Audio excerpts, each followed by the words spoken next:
Hello again. Welcome back to the Car Camper. Obviously last week we went through the actual setup of the car, and this week I thought I'd take you through some of the bits in a little bit more detail. And I thought I would start with power. So some of the trips I do are very, very remote, and the chances of me finding anywhere with electric hookup or any kind of charging facilities is pretty slim. So I have to be completely self-sufficient for at least a period of like a week, realistically, in the car camper. So as you can see in front of me, I have two of the amazing Allpowers solar power stations. This one is small, this one is far away. If you get it, congratulations, we need to be friends. So we'll start with this one. This is the one I have had the longest. This is the 300 watt power station. I've had this one for going on 4 years now, I think. And it has been an absolute workhorse and never ever skips a beat. So I did Ireland last year on this one using a 60 watt solar panel as well. Currently I've got a friend borrowing my solar panel, so unfortunately I can't show you that, but maybe next time. And about 8 to 9 months ago I got this. This is the Allpowers S1500, and it is an absolute beast. I've not used it in anger yet because I'd already come back from Ireland when I received it. But this year I'm taking it to the Vanlife festival. I'm going to be taking it out to Ireland. I'm going to be taking it everywhere I go. I'm really, really testing it to see what it can do. So I'll give you a brief overview of each one. So this is the smaller one of the Allpowers units. This is actually the 372 watt. It's got max surge of 500 watts. There are many videos on this model going into far more technical detail, so I will leave you to find those on YouTube because I'll just be repeating everything they said otherwise. But this is more of a real life how these things are to live with. So as you can see, it has been professionally decorated here by moi. By professionally, I mean I found some stickers that I liked and I put them on them, and some of the stickers are kind of like as I was visiting places as well. So yeah, it's been lived in, this one. So at the front we've got two lights here, which I've found very useful, obviously for when I park up somewhere in the dark or when I'm doing some reading or something in the car. They give off a really good light, and it's not too harsh. Obviously being in the car, it's quite a small space, so you don't want anything that's too harsh on the eye when it comes to the light. Also, if you're stealth camping in a place that you probably shouldn't be camping because there's big signs saying no overnight camping, you don't want to draw attention to yourself.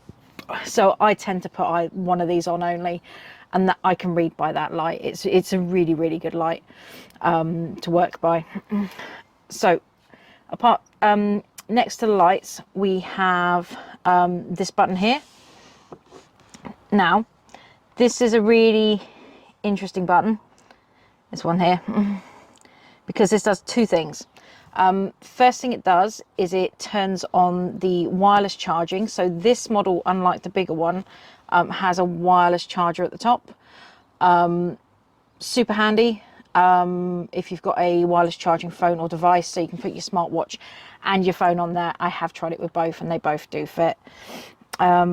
Next to that button we have the DC button. So usually what will happen is when you plug into the USB sockets around this side, just here you've got 3 USB, 1 USB-C. When you plug into those, this unit will automatically turn on and start charging the device that's plugged in. If there is no device plugged into it to save power, it will turn off after a short period of time. But if you want to turn it on manually, you just press the green button. Next to that is the AC button. So that is to use the 2 AC sockets, which are here and here. I don't tend to use these a lot. There's not a massive amount in the car camper that I need AC sockets for. Maybe at a push if I'm charging some of the bigger camera batteries and they can't be done via USB. I'll plug them in there, but 99.9% of the time I'm using the USB chargers or the 12-volt charger, and I'm not using the AC that much. If we just for a moment divert and go up to this corner here, just to show you how rugged these units are. I'm not the most unclumsy person in the world, as you can tell, because I just dropped the phone there while recording, and this has seen some battle scars. If you look very closely here, you can see one of the battle scars where it has been dropped or knocked against something at some point. This has been dropped a couple of times, either through coming out the car, or I open a door and something's moved in transit and this has happened to slip out. I have not been gentle with this, which is why I'm even more impressed with the fact that it's still working perfectly 5 years later. It's still holding charge. It's still able to charge things at the same rate. That's why I love this unit so much. In terms of charging this, you've got several options. So around this side, you can put it into an AC socket, so you can just plug it into a wall socket at home and charge it up. Or, quick tip, plug it into a wall socket at McDonald's while you're eating your burger, charge it up there. Not that I've ever done that, to free electricity and all that. It has Anderson sockets here for charging by solar. Like I say, I do have a 60-watt solar panel. The most I've seen it draw was 37 watts. That wasn't even a particularly sunny day, and it was given a good charge to the unit, so it charges very efficiently. And next to the page here, this is, try and get it open. This is a 12 volt.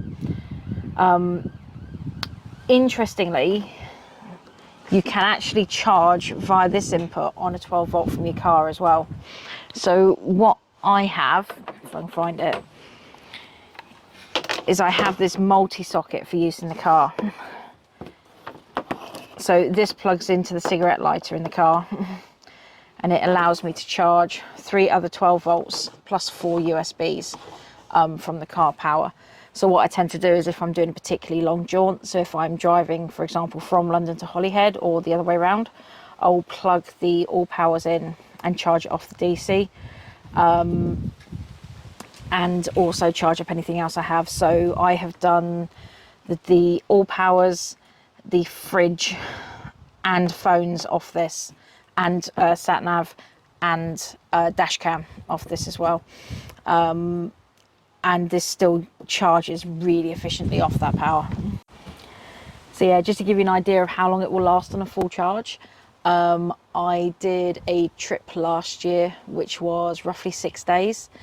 I needed to charge my phone, I needed to charge my GoPro, I needed to charge the camera, iPod, and run the cooling box for a bit as well. And this did the whole 6 days without needing a charge. It needed a very long charge when it got back, but it did the whole 6 days without needing a charge. And this is the small one. When we go on to the big one, you'll see, I mean, I don't think for the entire 2 weeks over in Ireland I'll need to charge that once, because it's just so powerful. But we'll go on to that one in a second. So yeah, this is the smaller one of the two that I own. This one I actually tend to keep in the car, just for emergencies. I've even charged my car jump starter off of this when I had to jump start the car, just so that if I had battery issues again, I'd be able to jump start it. So I've managed to get enough charge into the jump starter within about 2.5 hours to be able to jump start the car if I need it a second time. So yeah, super efficient. Absolutely love this little one. And like I say, it looks battered, it looks worn, but that's testament to its how rugged it is and how much punishment it can take. So moving on to the beast. So this is the S1500 from Allpowers. It's the newest power station that I have, and I'm in love. As you can see, I've not had it as long because I've not decorated it with my own mark. But it is, yeah, it's amazing. I've used this to actually power my home for a couple of days and my home working setup for an entire day, and still had it barely even made a dent in the charge. This has actually been charged up and not used for about 2 months. Went to pick it up today to make this video. The charger still is at 100%. It hadn't lost any of that charge over the 2 months that I hadn't been using it, and was ready to go as soon as I picked it up. So it is very similar to the smaller one. Obviously, main differences, you've got 4 AC sockets instead of the 2. The top is not wireless charger, but to be honest, you've got so much capability with this, you don't really need the wireless charger. One thing I didn't mention on the other one with this button here, if you press it and hold it in, it actually activates a Bluetooth capability, which links to an app on your phone, so you can actually look at the health of the battery, look at how charged it is, and also turn on and off either the AC sockets or the USB sockets from where you are. So you don't need to be at the actual unit to use it. We all have those holidays where we just want to be super lazy. And yeah, I've been sat at the back of the car when this has been charging something in the front. I've not really wanted to get out to turn it off, and I've just done it via the app. Gives you a good idea as to kind of like if you're getting short on charge, you might need to find someone to charge it up as well. You might notice from this and my accent, I am in the UK and these are US sockets. I got this when it had just come out and there wasn't a UK version available at the time. So, but I've got a travel adapter that I use, and like I said before, I don't use the AC that much, so I haven't found that a problem at all. So as per the smaller one, we have around this corner, we've got 3 USB sockets, USB-C. I don't use these. And also around this side, we've got the same charging as well. So we've got the pin charger, which is for AC and 12 volt. We've got the Anderson socket, which is for solar, and we've got the DC 12 volt output. As you can see, this thing is huge. It is heavy. I'm not going to lie, it's not the lightest one to carry around. If I'm doing small trips, I would probably still take the smaller one because it's a little bit easier, but this is good to stow in the back of the car and kind of be in the same place while you're camping. Again, it takes a lot of damage. I mean, this one is fairly pristine because I haven't taken this one out in anger yet. But it feels so solid, it's rugged. The handle, I mean, a lot of these things that are heavy, sometimes you feel the handle's quite weak. This handle, I know it can take the weight and lots more, and I don't have to worry about it coming off the joint or falling off or hitting the floor and breaking or anything like that. So yeah, this is the S1500. I've used it to charge, what have I had in here at the same time? A drone, microphones, camera, phone, fridge. Basically used every socket and an extender. So what I sometimes do with these AC sockets, in fact, one of the only times I will use them is if I've run out of USB sockets around here and I want to charge more at the same time, I'll plug a multi-USB charger into there, which gives me more sockets. The USB-C charger does fast charge. So I've got a Samsung S21 Ultra, charges that up super quick. And I say I've got my microphones and all of that kind of things coming off it. So in terms of power, there are a lot of these power banks out there at the moment. I've only really tried the Allpowers ones because I tried them and I loved them. But I'm aware there are so many others out there.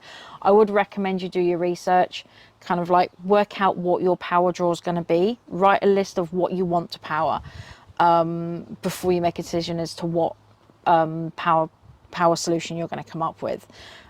Because I'm in a car, I don't have the choice of doing fixed solar panels and an inverter and a leisure battery. I just don't have the room. So it's got to be these power station boxes. Yes, there are cheaper ways of doing it with an inverter and a leisure battery. Unfortunately, it just won't fit in the car. I've already been super efficient with the space in the car, but there is no way I could fit all of the other equipment needed to run the fixed solar panels on the top. Yeah, so any questions at all, give me a shout. If you have any questions, hit up the guys at Allpowers. They are really, really responsive, especially on Facebook Messenger. So just hit them up with any questions, they'll be able to help you. They do ship from the UK. They have a UK warehouse. So I know the S1500 is now in stock in the UK as well. So you'll be getting it with the UK AC socket should you be interested. I have popped a link into the description below with a link to Amazon for the S1500. But like I say, make a list of what you want to power during your trip, how long your trip's going to be, and make a decision from that as to what you need. You don't really want to be taking something that is overkill for your needs, because then you're spending more money, it's bound to be bigger. And if it's a case of just powering your phone, or kind of like a couple of small USB devices, you might be better off with the smaller one, just in terms of it being more practical and still doing the same job. Definitely get a solar panel. Like I say, the one I've got is like a small briefcase one. When I'm parked up, I unfold it, I put it in either on the windscreen or on the roof, and I put the cable through the window, and the cable is thin enough to actually, so the window actually closes, and I just let it charge there. I've never had any problem with anyone messing with it. And to be honest, the solar panels are probably the cheaper part of the setup as opposed to the actual power banks themselves. So do some research. Any questions, drop me a line, I'll see what I can do to answer them. But yeah, that's how I sort out my power in the cow camper. Until next time, see you again.